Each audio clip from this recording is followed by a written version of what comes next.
पाकिस्तान में supreme court के जजों की नियुक्ति अब संसद करेगी। पाकिस्तान में अब सुप्रीम कोर्ट के जजों की नियुक्ति संसद करेगी। इसे पाकिस्तान की संसद की मंजूरी मिल गई है। पाकिस्तान नेशनल असेंबली में आधी रात तक चले इस सत्र में सोमवार सुबह 5 बजे 26वां संविधान संशोधन बिल पास हो गया।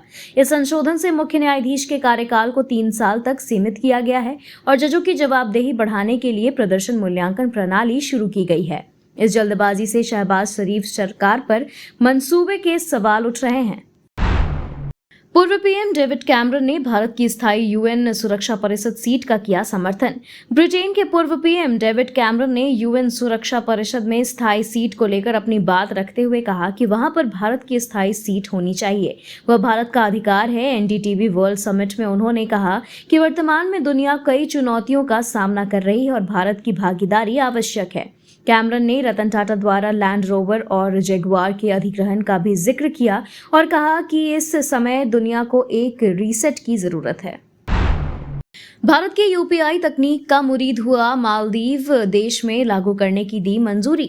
मालदीव के राष्ट्रपति मोहम्मद मोइजू ने रविवार को कैबिनेट की सिफारिश के बाद देश में यूनिफाइड पेमेंट्स इंटरफेस यानी यूपीआई शुरू करने की मंजूरी दे दी है। भारत में डिजिटल लेन देन के लिए इस्तेमाल किए जाने वाली इस तकनीक को मालदीव भी इसे अपनाने की तैयारी में है। मालदीव की अर्थव्यवस्था को वित्तीय समावेशन और लेन देन में दक्षता बढ़ाने की उम्मीद है। भारत की डिजिटल और वित्तीय सेवाओं के कार्यान्वयन में अपना अनुभव साझा करेगा। यूलिया नवलन्या ने पुतिन के खिलाफ चुनाव लड़ने का ऐलान किया। रूस में पुतिन की विरोधी पार्टी के प्रमुख रहे एलेक्सी नवल्नी ने विधवा यूलिया नवलन्या ने कहा कि वह व्लादिमीर पुतिन को पद से हटाकर देश की राष्ट्रपति बनेगी।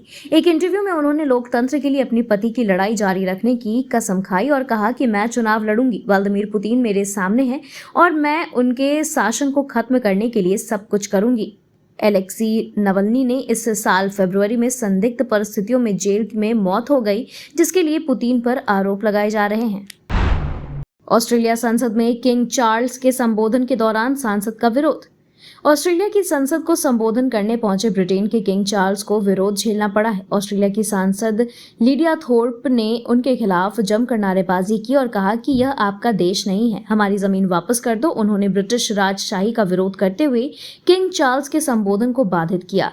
उनकी नारेबाजी से सांसद हैरान रह गए और सुरक्षा कर्मियों ने थोर्प को बाहर ले जाकर स्थिति को संभाला। ऑस्ट्रेलिया अब तक पूर्ण गणतंत्र नहीं बन पाया है और किंग चार्ल्स यहाँ के राजा बने हुए हैं। Thank you so much for watching this video. Don't forget to like, comment, share, and subscribe.